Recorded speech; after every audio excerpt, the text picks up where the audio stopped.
Hi, I'm Kelly at Book and Paper Arts, and last week I showed how you can make small books like this from scrap paper. From scraps, leftovers, offcuts, or from things from old projects that just didn't make the first cut. It happens. Some of you said in the comments that you would just leave the papers the way they are, and that's a look. But stay with me because today I'm going to show you a boatload of mixed media techniques that will take your books from this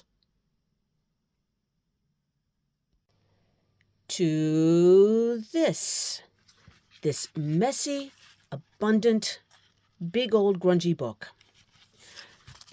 This is a lot of video, so please pull up a cup of tea. We're going to cover a lot of ground.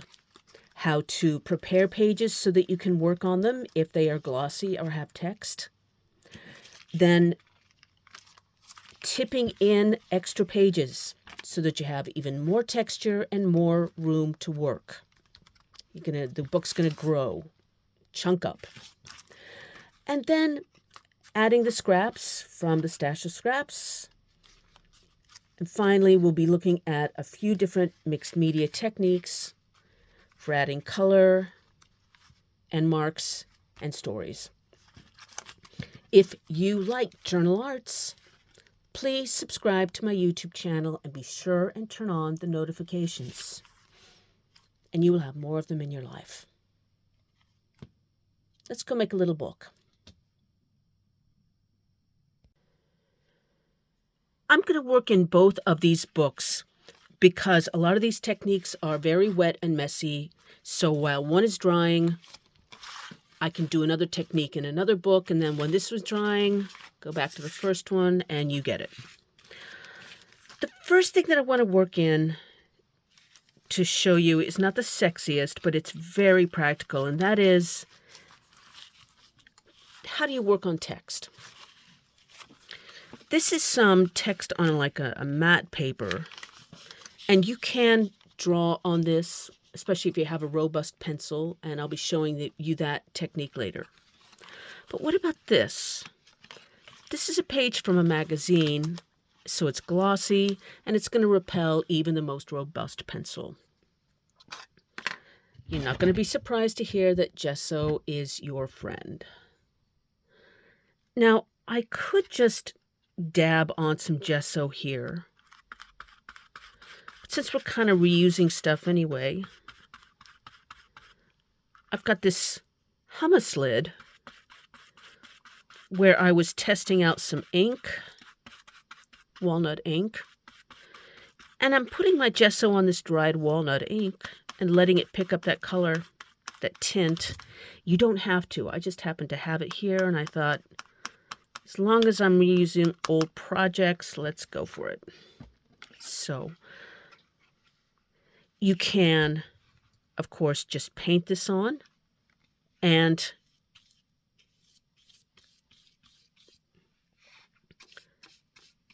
cover it pretty substantially like that. And now we've got a page that we can work on. I'm going to leave that border.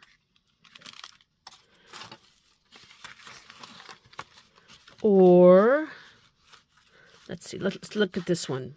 Again, it's a shiny page from a magazine. And in this case, I'm going to try putting this gesso, either straight or tinted, using a card. I like this a lot because it gives it some coverage, but it's doing it in a patchy way that lets that text show through, but that is going to allow you to work on that glossy paper now with a charcoal pencil or a soft chalk pastel. Or if you wanted to collage on this, it's going to be just a little bit more of a neutral background. Except it's not.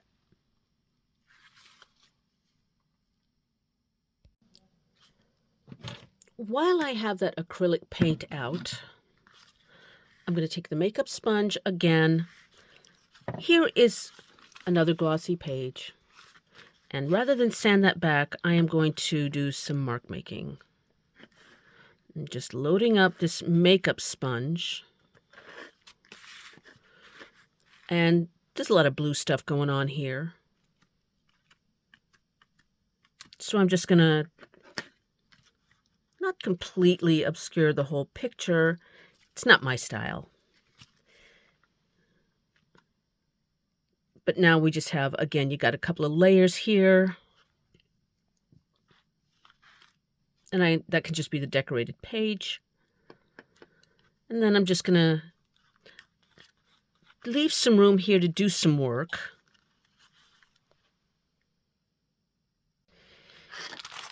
I just put some greaseproof paper under there. And now I'm just going to add a little bit of a border.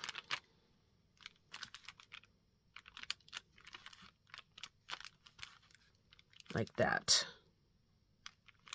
So it's still leaving some room there to work, but it's picking up the blue on either side, giving it a little bit of a, pulling the eye across.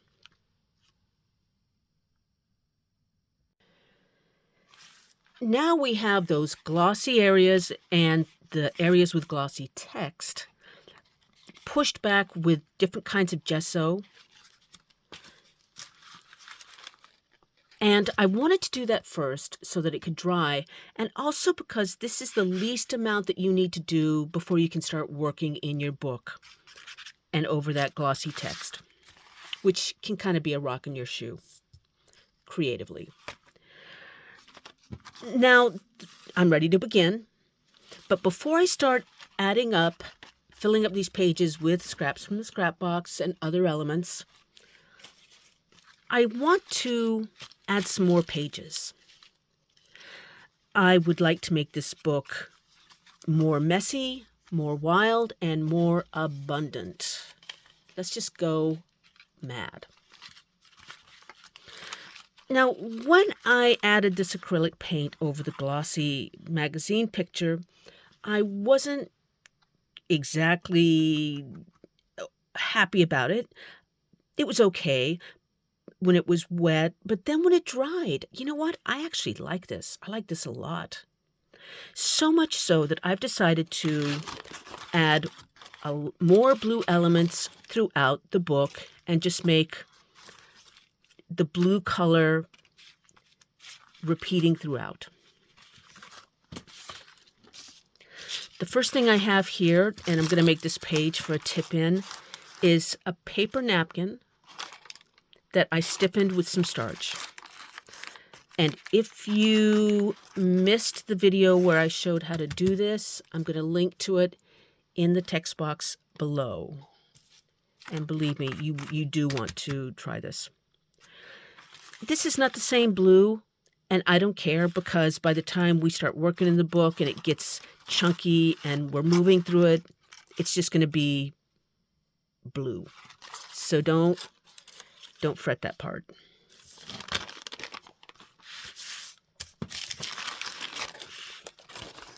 Let's see. I don't want this to be too matchy-matchy, so I'm just going to kind of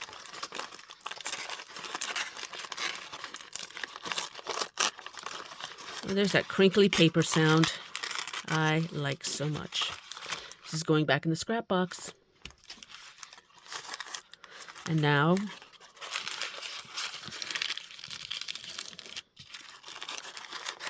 I've got this really pretty, delicate yet messy page to tip in here. I'm also going to make a blue page out of, this was in the scrap box, of this is a kind of beat up envelope that some postcards came in.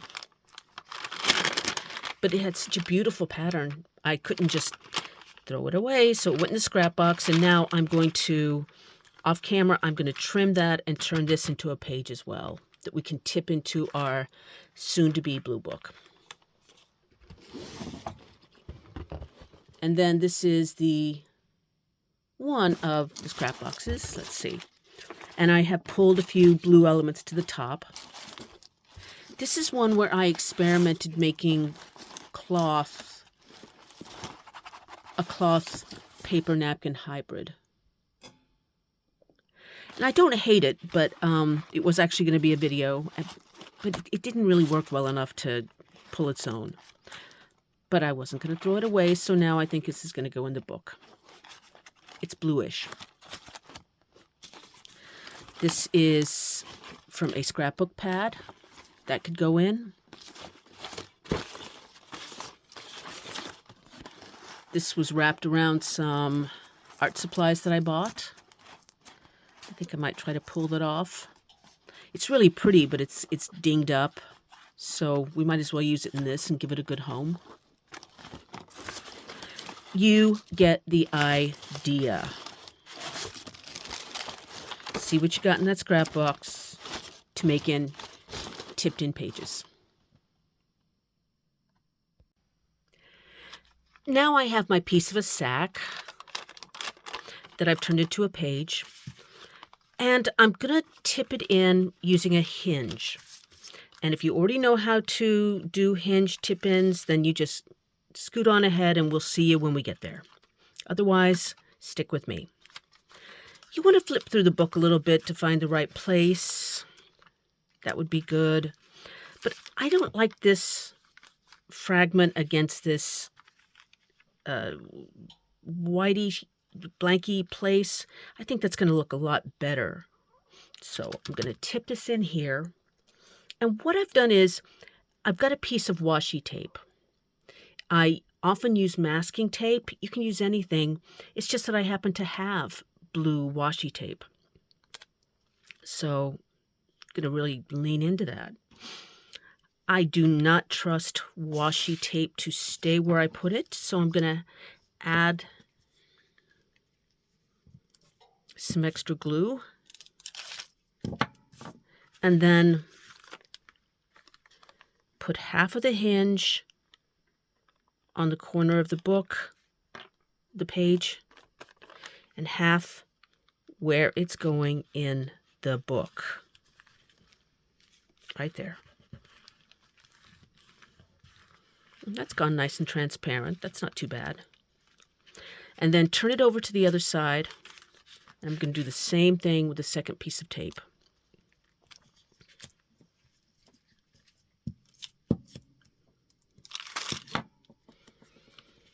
Half on the book, fold, and half on the paper. Make sure you press it in nice and tight. Get a good seal. And there you go, another page. And I'm going to add these as well. Now I have tipped quite a few extra pages in here, and it is gorgeous. But for the rest of this tutorial, I want to work in this book with the blue elements so that we can get somewhere.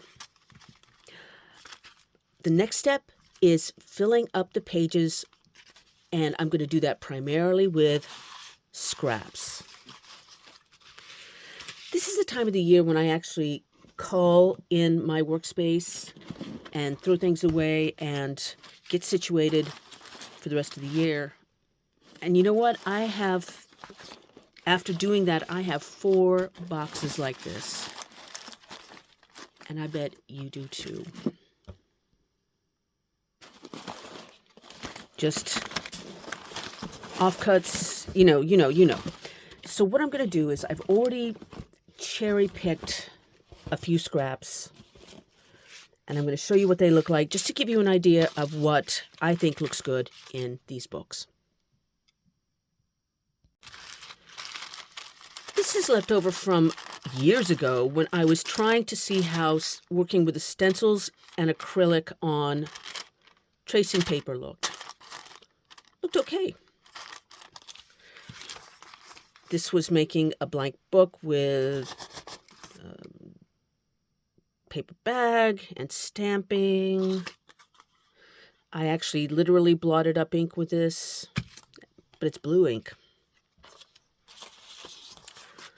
Printing on tea bags. I like that. Experiments, and I'm very frugal about paper, so I painted over and painted over and painted over.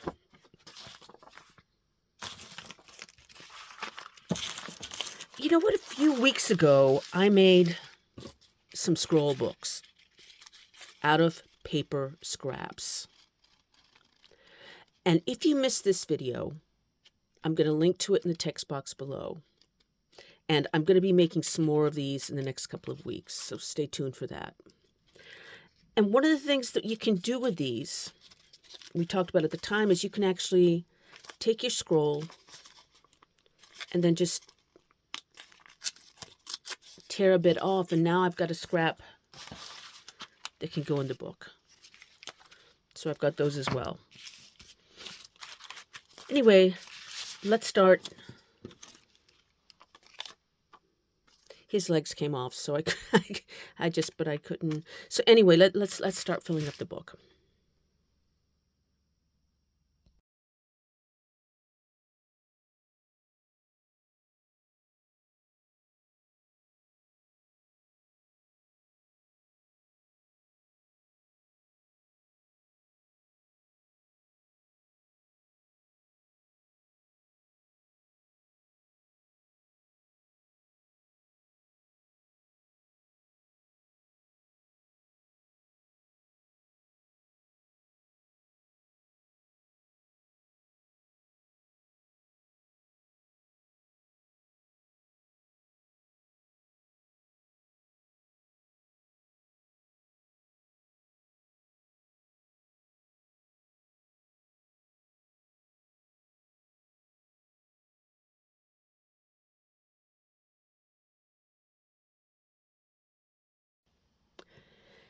This was torn off of a botanical print, and I used it to literally blot up tea spritzes, a lot of them.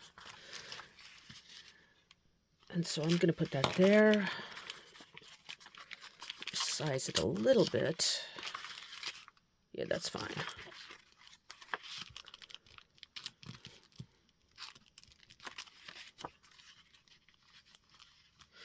And I'm going to do it off center so that some of that napkin still shows.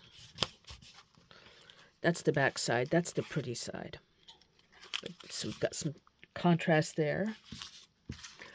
This is from some paste paper.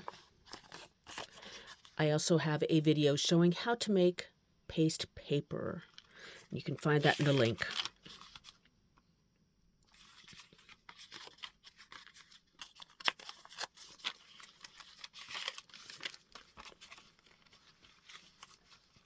Yeah. Okay, I'm going to add that there. That is almost my favorite color. Green is my favorite color, but boy, do I love that maroon.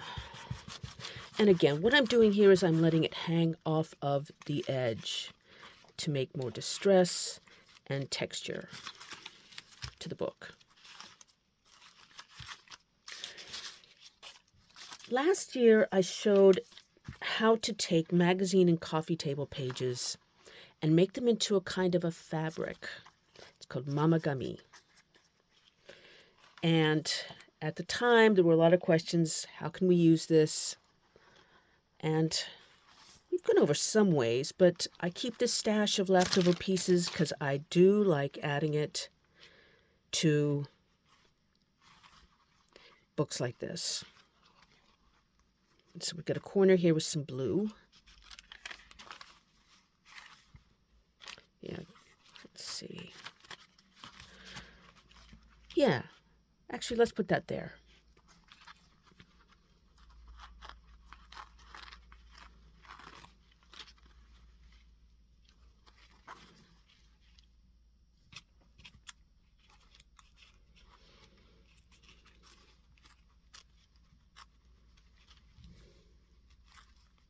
There's a scrap from a scrap that will be showing up somewhere else.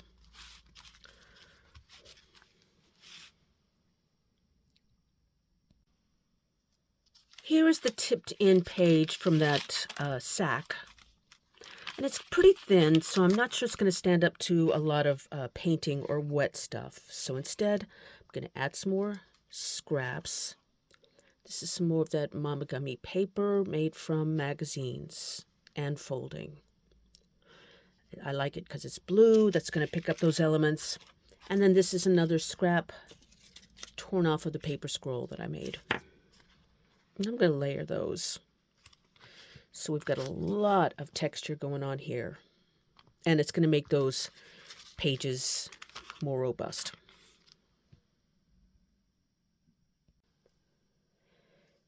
Most of these pages are abstract, but this is a good example of just a simple scrap making a layout start to come together. It doesn't get more scrappy than this. I used the rest of the church for a different page, a different book, and this is left over. I could put it there. It looks good on the brown. But I found that when I moved it over here, we still have the brown, and now we're getting some layer. And I like the way that it just almost feels like it's fading into those T marks. And then this blot from way back in the day, that just happened to be on this page, is looking like a moon or some other celestial object. And we can work into that. This is some more of that scraps from that paper scroll that we made. And a few weeks ago, I tried sewing 2 scraps together by hand. It was going to be the start of a kind of a book structure, and I don't like it. I don't like how it turned out, but I had to try. And I wasn't going to throw it away. Are you crazy? So when I started to put this down, because it's got this texture and interest here with the threads and the contrast, I don't like it filling up the page. As much as I like it, now this is a short page compared to the others. It's not coming all the way out. So now if I put it this way sideways, yeah, that way, it's almost like a tag. And I can add that to the page hanging off of the edge like that. I'm not happy with this. I did mean to leave a few blank spaces in this book, but this one has been around so long, it's actually kind of smudgy in a way I don't like, which is weird. I know, it's ironic, since this whole thing is one testament to the power of beautiful smudging. I don't like this one. So I'm going to cover this up. This is a tea bag that I put on old cotton. That's going to fill up most of the space there. And again, add that texture, mess, and a little bit more of those flower fragments, because torn up from another, I made pages with this. And what was left are these thistles, and I am mad about thistles. And in a way, the pattern here picks up the pattern over here in the mosaic circles. So I'm going to glue that down. I'm going to stop filling up the pages there, although I will continue to work in this book for who knows how long. But I wanted to show a little bit of how you can embellish these messy pages with mixed media and color and stuff. On this page, I'm going to add some found text. This is from a children's book. And I love using found text. Then they were nearly beside themselves. So I'm going to put that down. And now add some detail to this. This was just a blot, all of those things. I'm using this is a watercolor pencil by Derwent. And I'm just adding some rays here. kind of emphasize the fact that this is now a celestial body of some kind, of an imaginary kind.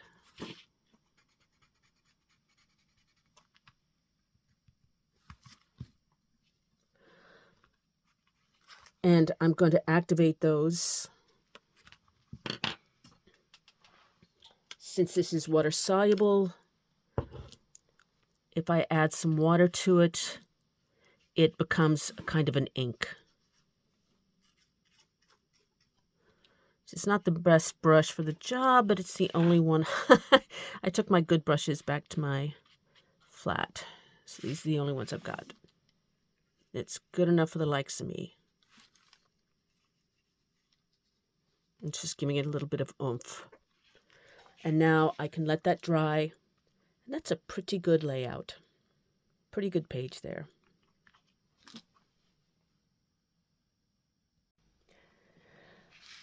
Now we're going to add a lot of color. And I'm going to do it using a soft chalk pastel. I love pastels so much. And I actually have a whole playlist here on YouTube about ways that you can use these as a mixed media art supply. And they're good for working on text because it's going to give you a lot of pop. I could use watercolor here, but it's very subtle. I'm going to go big so that we can add some, so it'll stand up to this text. What I've done is I've painted a layer of just clean water on the page. You don't want it soppy, just like damp. And now I'm going to take this and we're going to draw in some flowers, some abstract roses. I suppose I should have gone with blue. I think I'll add some blue ones. And you can see that because you're at it, usually when you work with a soft pastel, it's very chalky. And that's okay. But if you start with damp paper, you really are going to get a different, quite a different effect with that soft pastel. It's also going to help fix it in the paper. And something else, I did find a slightly better brush, is that when it's damp, you can actually move that color around. So I've got a little bit of water on this brush. And now I can move some of that soft pastel around. It is becoming more like an ink or a paint, and a lot of it.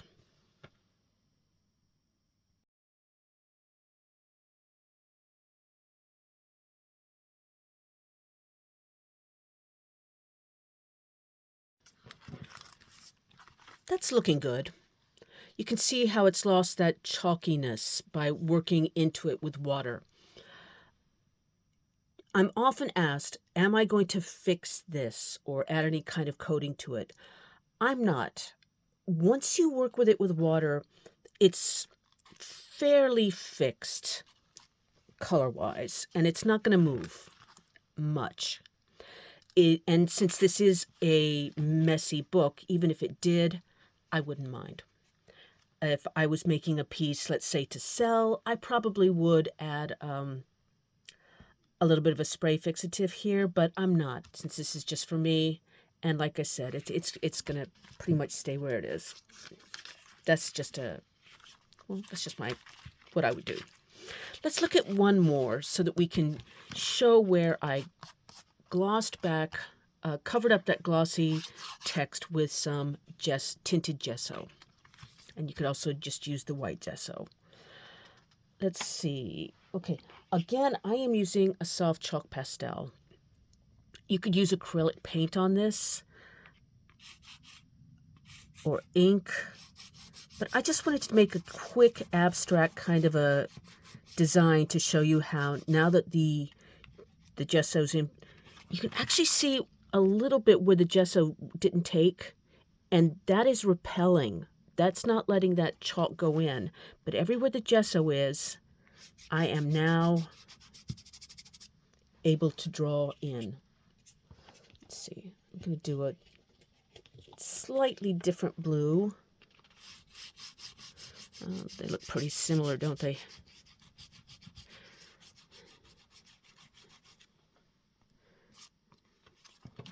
going to tap that off. Some of that excess chalk. And what I'm going to do now is just make a little bit of a moon here, or a hint of like a celestial body. Just go around here, make it a little more glowy. I don't know, so it's just this abstract. We could even go down here and add a little bit of green for some murky water. But my point is, you can very, very, very much work on this glossy paper now. Just experiment with different kinds of materials.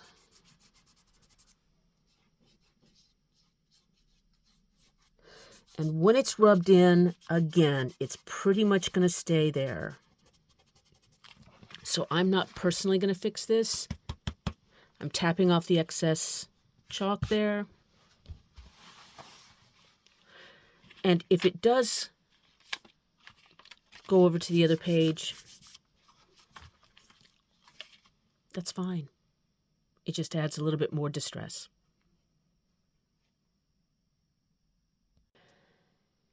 Speaking of not wasting free art supplies, okay, when I put this down, it was very chalky, and I tapped a lot of that off onto this paper. And don't want to waste that. Did you know that if you start with some water, and in this case, we're going to add a lot of water. We want it to pool there. It's just some water in my spritzer. And now I'm going to tap this in onto that pool of water. And look what happens. It's blooming. It's almost like I don't know if any of you use brusho. It's kind of like a faux brusho. So I can let that dry now, and it's going to look pretty cool. So that's what you can do with, if you have any of these guys.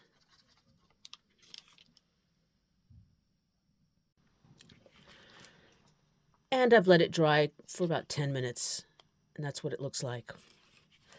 In this case, I did blot this a little bit because even though it's gone into the water, you want to make sure it stays put.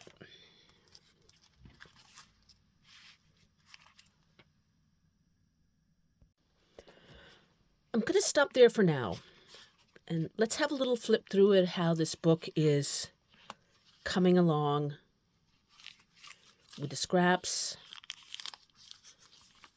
and the mark making. You could work on pages like this. I will probably do some handwritten quote kind of thing.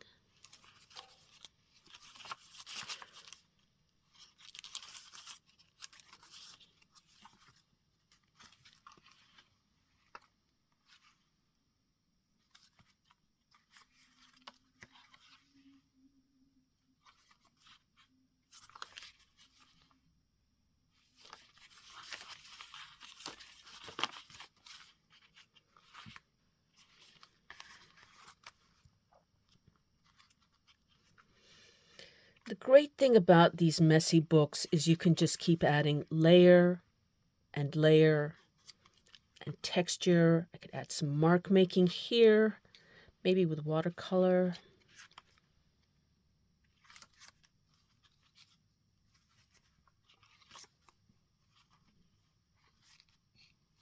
There's that momigami.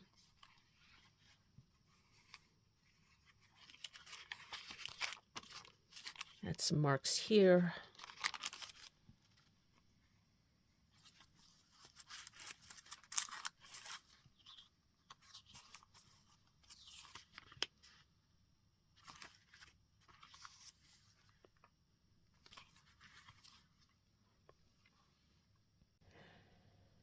There you go. I hope this has given you ideas for working with your own stash of scraps to make a messy, delightful journal. Please join me because in the next few weeks I'm going to be coming back to scraps, trying to get those used up. We'll be working in this other book. We'll be making some more of the paper scrolls and looking at ideas for using them once we've made them. If you check out the text box below this video, you're going to find links to ways to make a lot of the elements that I used in this video today. If you have any questions, any feedback, please let me know in the comments below. And let's compare notes about using up our scraps. Until later, happy making.